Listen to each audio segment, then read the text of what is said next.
So, Caitlin Clark and Stephanie White, they are obviously player and coach for the Indiana Fever. Stephanie White and Caitlin Clark are two people that are most definitely going to be on the Indiana Fever next year. There is no way in hell that you fire Stephanie White before giving it a good go. There's no way in hell you do that, especially because there is absolutely, on a personal level, mutual respect from Caitlin Clark and Stephanie White. As well as that, I have no doubt about it that So Caitlin Clark and Stephanie White, they are obviously player and coach for the Indiana Fever. Stephanie White and Caitlin Clark are two people that are most definitely going to be on the Indiana Fever next year. There is no way in hell that you fire Stephanie White before giving it a good go. There is no way in hell you do that, especially because there is absolutely, on a personal level, mutual respect from Caitlin Clark and Stephanie White. As well as that, I have no doubt about it, Stephanie White is genuinely a good basketball coach. And the question that a lot of us have had is she the right coach for Caitlin Clark? Not is she a good coach, because I think everybody knows that Stephanie White is a really good basketball coach, but is she the right coach for Caitlin Clark specifically? is genuinely a good basketball coach. The question that a lot of us have had is she the right coach for Caitlin Clark? Not is she a good coach, because I think everybody knows that Stephanie White's a really good basketball coach. It's is she the right coach for Caitlin Clark specifically? And that for me is always a really interesting question to ask. However, we have to talk about what Caitlin Clark said today. So if you guys know, there is an iconic clip of Stephanie White, and this is like maybe a month before Luka got. And that for me is always a really interesting question to ask. However, we have to talk about what Caitlin Clark said today. So if you guys know, there is an iconic clip of Stephanie White, and this is like maybe a month before Luka got injured. Or no, it was right before Christmas. So it was right before Luka picked up that injury. The Mavs were flying up until Luka got injured. I think they were the second seed or the third seed in the West. They were near the top of the West anyway, and they were doing really well. Him and Kyrie Irving were killing it, and Luka was looking like he was playing at an MVP level. Absolutely incredible. We have to talk about what Caitlin Clark said today. So if you guys know, there is an iconic clip of Stephanie White, and this is like maybe a month before Luka got traded. Or no, it was right before Christmas. So it was right before Luka picked up that injury. The Mavs were flying. Or maybe, sorry, no, it was just after Christmas. So up until Luka got injured, the Mavs were flying. I think they were the second seed or the third seed in the West. They were near the top of the West anyway. They were doing really well. Him and Kyrie were killing it. And Luka was looking like he was playing at an MVP level. Absolutely incredible. And obviously he got injured, and Stephanie White on a broadcast said that the Dallas Mavericks were much better without Luka because more people score and more people touch the ball. And the ball moves better without Luka. Caitlin Clark I am not going to say Luka is the player she is most similar to, because I do believe that in the full court she is most similar to a Tyrese Halliburton, but you can tell that Caitlin Clark likes to dominate the ball, and the way she works best in the half court is not through a motion offense, not through being an off-the-ball player, not being Stephen Curry. Because, by the way, saying Caitlin Clark is Stephen Curry is like saying Trae Young is Stephen Curry. She is nowhere near that, and I would not say she is anywhere near Trae Young, because Caitlin Clark's playing style is completely different. Well, him and Kyrie were killing it, and Luka was looking like he was playing at an MVP level. Absolutely incredible. And obviously he got injured. And Stephanie White on a broadcast said that the Dallas Mavericks were much better without Luka because more people score and more people touch the ball. And the ball moves better without Luka. Caitlin Clark is... I'm not going to say Luka is the player she's most similar to, because I do believe that in the full court she's most similar to a Halliburton. But Caitlin Clark, her athleticism is stop-start, the constant go, go, go, go. She is a relentless pace-type player. She can play at a breakneck pace. She sprints, and there is no player in the league that can sprint for sprint do as many sprints as Caitlin Clark can. She just goes and goes and goes, and she makes sure everyone has to go with her. If you run with her, she will get you free, because that is her weapon, and that is how she creates for everybody around her. Shai Gilgeous-Alexander is kind of slower, shiftier, can get to his spots, can move around in the half court. Caitlin Clark does not have that kind of shiftiness at all. Her movement is something completely different. It is power and pace and directness, not subtle shifts and pivots like the shifty creators in the league. I'm not going to say Luka is the player she's most similar to, because I do believe that in the full court she's most similar to a Halliburton. But you can tell that Caitlin Clark likes to dominate the ball. And the way she works best in the half court is not through a motion offense, not through being an off-the-ball player, not being Stephen Curry. Because, by the way, Caitlin Clark is as close. Saying Caitlin Clark is Stephen Curry is like saying Trae Young Stephen Curry. Like, she's nowhere near. I wouldn't say she's anywhere near Trae Young, because, like, Half court, I do not think she will ever be the best half-court player in the WNBA. Luka is too big and strong, finishes too well at the basket, and I think Caitlin, her peak, is not going to be the best half-court player ever. I do not think that is going to be her thing at all. But that does not mean she is not going to be one of the most dominant and transformative players this league has ever seen. Her peak is going to be in the full court, where she pushes the pace and creates chaos for everybody on defense. That is where Caitlin Clark is going to be the most dangerous version of herself on the basketball court. Stephanie White knows this, and there is no doubt in my mind that she has thought about this a lot heading into the next season. She doesn't have, there is, for lack of a better word, like she doesn't have the shiftiness. Like Caitlin Clark, her athleticism is stop-start. The constant go, go, go, go, go. Like, Caitlin is a relentless pace type player. She can play at a breakneck pace. She sprints. There's no player in the league that can do as many sprints as Caitlin Clark can. She's go, go, go, go, go, go, go, go, go, and she makes sure everyone has to go with her. And if you run with her, she will get you free. Shai is kind of slower, shiftier, can get to his spots, can move around in the half court. Caitlin Clark does not have. Stephanie White has an impressive resume that everyone needs to acknowledge before we get into this whole thing. She is a genuinely good basketball coach with a decorated past, including WNBA finals appearances and multiple semifinal runs. She won a Coach of the Year award, and she even won a Commissioner's Cup, which is not easy to do. Her success gives weight to her views and her philosophy, making her past comments about Luka not just casual observations, but reflections of a deeply held belief system.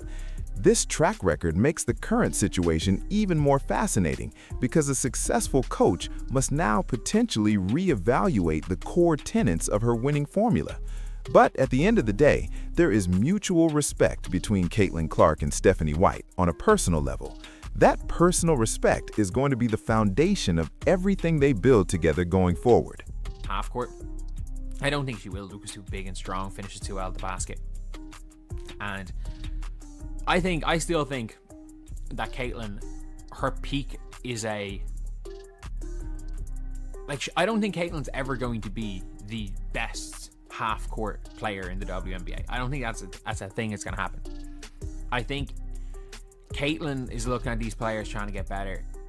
I think as much as anything, what we saw from Caitlin as a rookie, all she needs to do is be better at going left and taking left-hand layups, be a little bit better at shooting going right so that she's the threat, and get a little bit better. As a rookie, Caitlin Clark already showed signs of being a world beater, but specific areas for improvement were clear and critical.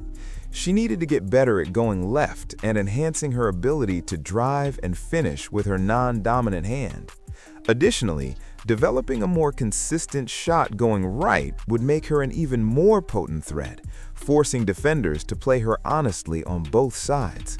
These are not wholesale changes, but rather crucial refinements that would unlock even more of her potential, making her already impactful game virtually unstoppable. This foundational work is essential for her continued growth into the dominant force she is destined to become. But it seems Clark may have made a critical error in her development, mirroring a mistake seen in other young players recently.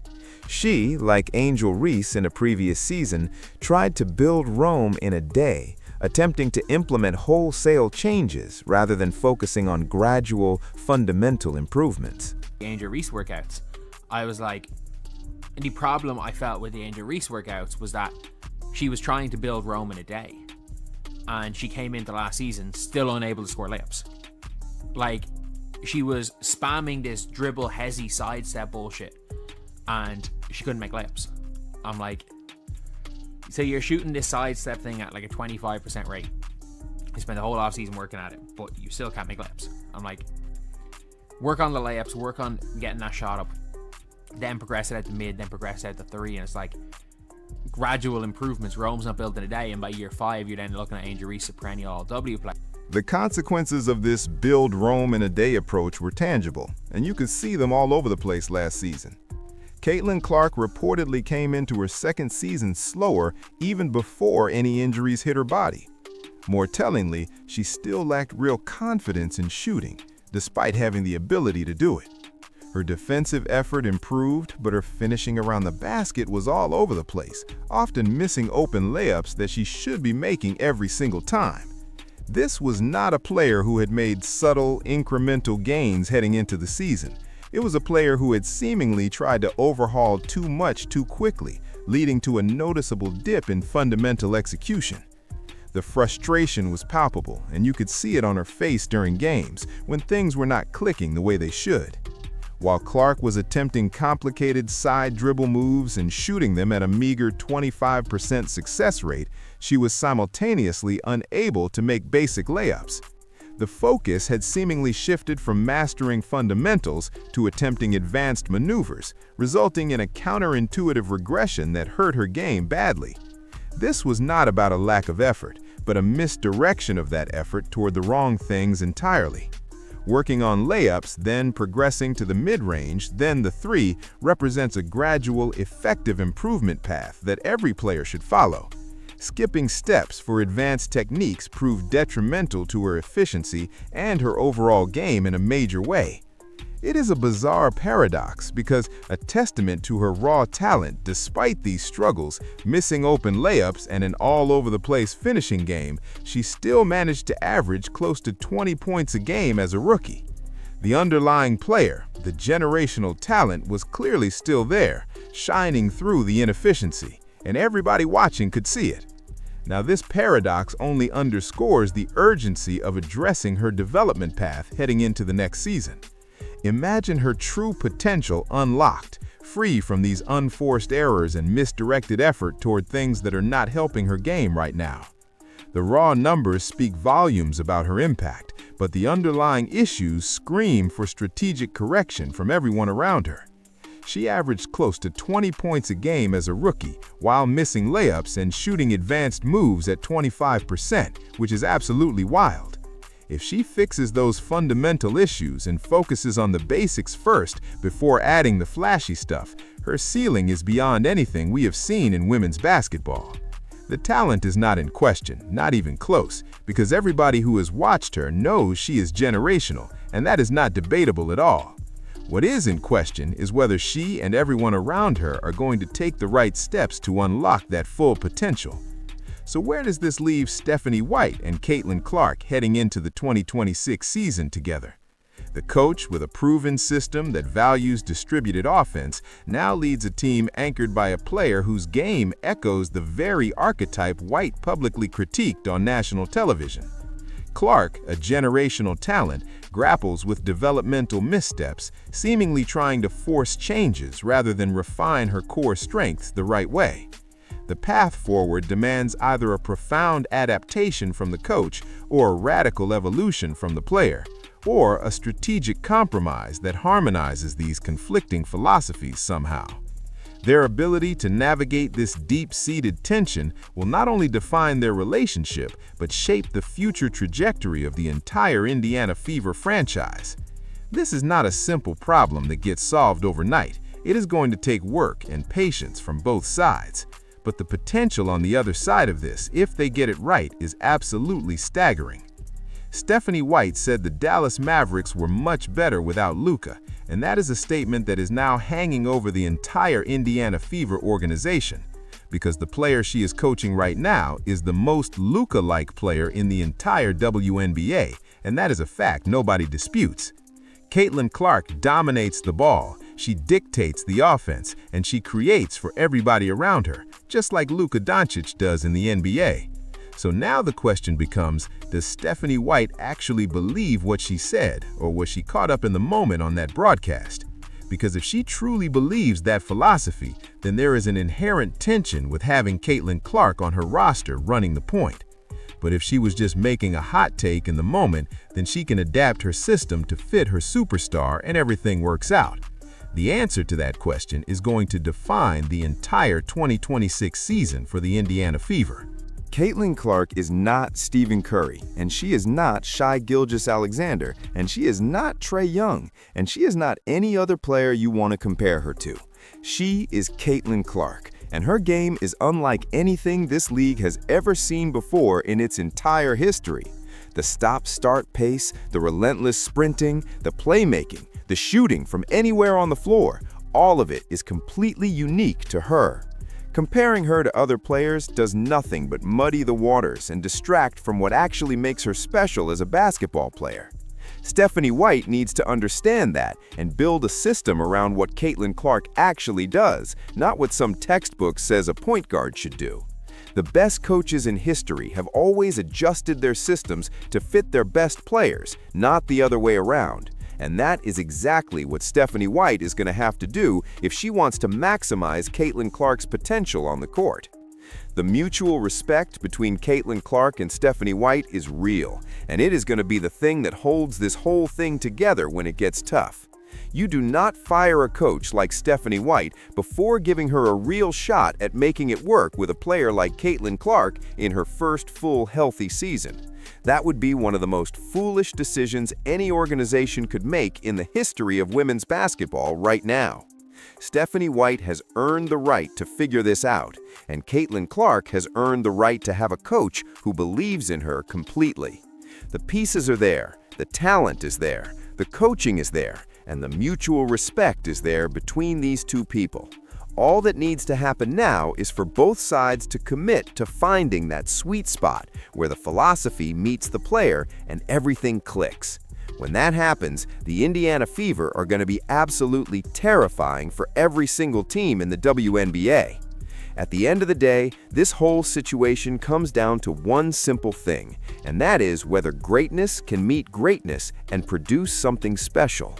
Stephanie White is a great coach, and Caitlin Clark is a generational player, and when you put those two together, the potential is off the charts.